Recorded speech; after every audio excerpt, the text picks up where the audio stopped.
तो कल से रिपोर्टिंग देख रहा हूं कि दिल्ली में बाढ़ है, बाढ़ है, बाढ़ है। कोई नहीं बता रहा है कि बाढ़ का पीड़ित कौन है।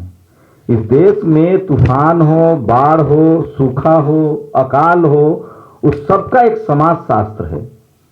और वो सब जब उस समाज शास्त्र को देखेंगे तो वो या तो जो भारत का संवैधानिक जो कैटेगराइजेशन है वो एससी, एसटी, ओबीसी, माइनॉरिटी का आदमी है। इस देश में जो media, judiciary, college, university, bureaucracy और बिजनेस में जो ओबीसी के लोग आए हैं, उनकी नैतिक जिम्मेदारी है कि वो अपने पीछे छूटे भाई जो ठेला चला रहे हैं, रिक्शा चला रहे हैं, सब्जी बेच रहे हैं, खेती कर रहे हैं, नाई का काम कर रहे हैं, जो भी जो इस रेस से छूट गया है, हमें अपने दम पर अपनी तकलीफें उठाकर उनकी लड़ाई लड़नी पड़ेगी।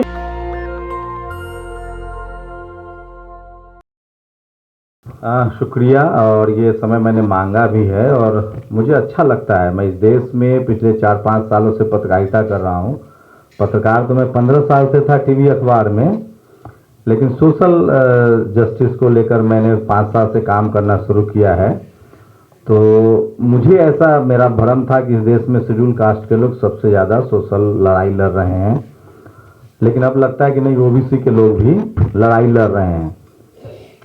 और अभी जो प्रोफेसर साहब यहाँ से बोल रहे थे कि देखिए, सोचिए कितनी बड़ी विडंबना है कि मैं ज़्यादातर ओबीसी लोगों को देख रहा हूँ कि वो अपने ही कम्युनिटी का क्रिटिसाइज कर रहे हैं। उनको लगता है कि उनका रिप्रेजेंटेशन ठीक नहीं हो रहा है। अब वो ठाकुर है तो मुझे लगता है अति पिछड़े समाज से होंगे, कर्पूरी ठाकुर के कम्युनिटी से होंगे, जहाँ से सोशल जस्टिस की लड़ाई शुरू हुई। तो मैं 2 मिनट में अपनी बात कहूँगा कि किस तरह का कॉन्फ्लिक्ट उत्पन्न हो रहा है इस देश में। सवर्ण समाज के पत्रकार, अभी मैं यमुना में बाढ़ है, अभी मैं वहाँ से आया हूँ, तो कल से रिपोर्टिंग देख रहा हूँ कि दिल्ली में बाढ़ है, बाढ़ है, बाढ़ है। कोई नहीं बता रहा है कि बाढ़ का पीड़ित कौन है।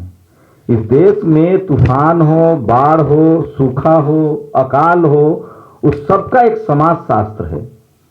और वो सब जब उस समाज शास्त्र को देखेंगे तो वो या तो जो भारत का संवैधानिक जो कैटेगराइजेशन है वो एससी, एसटी, ओबीसी, माइनॉरिटी का आदमी है। बाढ़ हो, जमीनें उनके पास नहीं है, नौकरियों में वो नहीं है। तो मुझे लगता है कि कम से कम वो लोग जो judiciary, media, bureaucracy, college, university में बैठे हुए हैं, जिनके पास बोलने की ताकत है, लिखने की ताकत है और सोचने की ताकत है, ये तो पढ़ाई से ही आता है। लेकिन मुझे ठाकुर जी जैसे अभी बोल के गए, ये एक बड़ा किया जा रहा है कि कुर्मी, कोयली, यादव, ओबीसी में जो 2-3 जातियां हैं उसको दोषी ठहराया जा रहा है और कोशिश हो रही है कि रिमी लेला कैसे उनको बाहर कर दिया गया है। कोशिश ये हो रही है कि जो घोड़ा चना खा सकता है उसको दिया ही न जाए और जो रेस में ही नहीं है उसको चिंता सता रहा है। और ये चिंता कौन कर रहा है? जो रिजर्वेशन का दुश्मन है। वो कुर्मी, यादव और कुशवाहा के बारे में कहता है कि ये तुम्हारा सारा मलाई खा रहा है।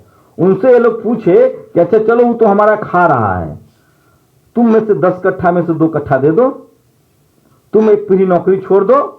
ये बड़ी कॉन्स्पिरेसी हो रही है उन लोगों के जरिए। जैसे अभी एक मामला चल रहा है, सुप्रीम कोर्ट चला गया है कि एससी, एसटी का रिजर्वेशन जो है, शेड्यूल कास्ट का रिजर्वेशन अल्पसंख्यक समाज को मिले, जबकि सिखों को मिल रहा है, शेड्यूल ट्राइब में क्रिश्चियंस भी है। और ये कौन लोग फैसला देंगे?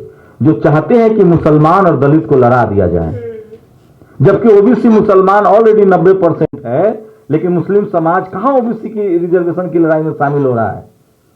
तो ये सब मैं कहना ये चाह रहा था कि ये जो बेईमानी हो रही है और ये जो सिखाया जा रहा है, ये वो लोग सिखा रहे हैं जो कल तक आपको कह रहे थे कि समुंदर लांघना पाप है, आप विदेश नहीं गए। जो गांव में आके कह रहे थे आके कि बच्चों को मत पढ़ाओ नहीं तो पागल हो जाएगा, वही लोग मेरे गांव में किसान, हम लोग के घर में आके कहते थे कि उत्तम खेती और नौकरी जो है वो 2म दर्जा का है, और वही सारे नौकरियां कर रहे हैं। मतलब अद्भुत है। और अब जब हम लोग नौकरी की तरफ गए हैं तो वही ठाकुर जी जैसे लोगों के दिमाग में भर रहा है कि ओबीसी की कुछ जातियां तुम्हारा सारा हक खा रहा है। अरे जाति जनगणना हो जाने दो, सर्वे तो आ जाए कि यादव कितना है, कुर्मी कितना है, कोयली कितना है, पता चल जाएगा दूध का दूध। मैं फिर कह रहा हूं, एक पत्रकार के नाते मैं सचेत कर रहा हूं, इस देश की जो मनुवादी मीडिया है अब मीडिया कहने का मतलब जो इस देश का जो मनुवादी, चाहे वो मीडिया में बैठा हो, जुडिशियरी में हो, कॉलेज यूनिवर्सिटी में हो, ब्यूरोक्रेसी में हो, बिजनेस में हो, फिल्म में हो, स्पोर्ट्स में हो, वो दिन को कहे दिन तो आप रात समझिए, और रात को कहे रात तो आप दिन समझिए, वो कभी आपका शुभचिंतक नहीं है। और मुझे सचमुच खुशी है कि मुझे लगता है कि ये पूरी लड़ाई मानसिक रूप से कमजोरी का प्रतीक है। जैसे यादव जी ने कहा, हम सबको एक दूसरे का हाथ थामना पड़ेगा, और हमारा संविधान इतना शानदार है कि धीरे धीरे नेपाल के लोग भी अब इसको भारत कहेंगे, कोई अभी हिंदुस्तान कह रहे थे, मुझे बड़ा दुख हुआ। तो संवैधानिक तरीके से हम लोग को एक दूसरे का हाथ थामना है। और मैं फिर कह रहा हूं, ये लड़ाई इस देश में जो media, judiciary, college university, bureaucracy और बिजनेस में जो ओबीसी के लोग आए हैं, उनकी नैतिक जिम्मेदारी है कि वो अपने पीछे छूटे भाई जो ठेला चला रहे हैं, रिक्शा चला रहे हैं, सब्जी बेच रहे हैं, खेती कर रहे हैं, नाई का काम कर रहे हैं, जो भी जो इस रेस से छूट गया है, हमें अपने दम पर अपनी तकलीफें उठाकर उनकी लड़ाई लड़नी पड़ेगी। नहीं तो जाति कभी जाति नहीं है। कल अगर हम इस लड़ाई में संख्या के बल पर कमजोर हो गए तो हमें भी वो कॉलर पकड़कर कॉलेज यूनिवर्सिटी से बाहर फेंक देंगे, और अंत में अपने ही समाज को नीचे दिखाना, अपने ही समाज की आलोचना करना, ये मानवीय स्वभाव नहीं है, ये पिछड़े समाज का स्वभाव है। इसलिए हम पिछड़ा है, इसलिए हम सब पढ़े लिखे लोगों की जिम्मेदारी है कि इस लड़ाई को लड़े। शुक्रिया।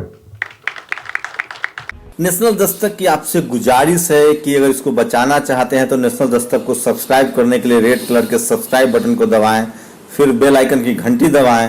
नेशनल दस्तक को बचाने के लिए बहुत जरूरी है कि हर खबर को शेयर करें, लाइक करें, कमेंट जरूर करें।